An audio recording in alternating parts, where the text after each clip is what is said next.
But as I said, my question really involves tax or job creation. And the first 5 initiative that you say that could potentially draw 1,000 more jobs to Connecticut, that would be very helpful, as the private sector has lost 100,000 jobs in the last 2 years. And so that would be great. However, that has to be balanced against, and this is where my question comes, to the tax increases on sales, on income, real estate, hotel, gas, luxury items of cars, as you mentioned, over $50,000 will be taxed at 9%, which would, and electric generation, in an area, by the way, that we've gotten some economies of scale and reduction in costs for some assurance premiums, and not to mention, and you did, thank you so much for bringing up the unemployment fund surcharge of $40 per person or employee because of it's been insolvent.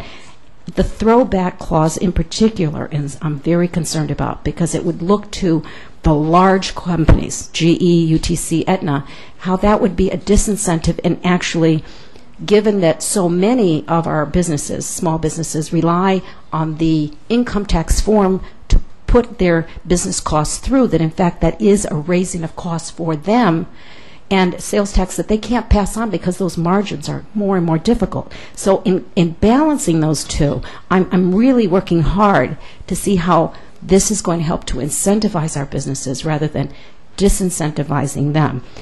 I'm very concerned about. So if you can help me better able to explain to my public that in fact this is concentrating on job creation.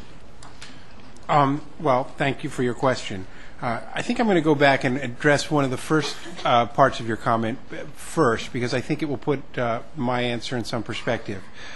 In the event that the concessions portion of this budget framework are not accomplished, the governor has been very clear to me, and I think to the public, that he will accomplish those spending reductions in other ways. We haven't identified exactly what those are, but we certainly are working to identify what those would look like in the event that that it's necessary to go down that road. So we're not proposing that those be sort of an option between concessions and additional tax increases. That's not on the table currently. That said, I appreciate your concern that this budget includes new taxes, taxes which fall on businesses, and which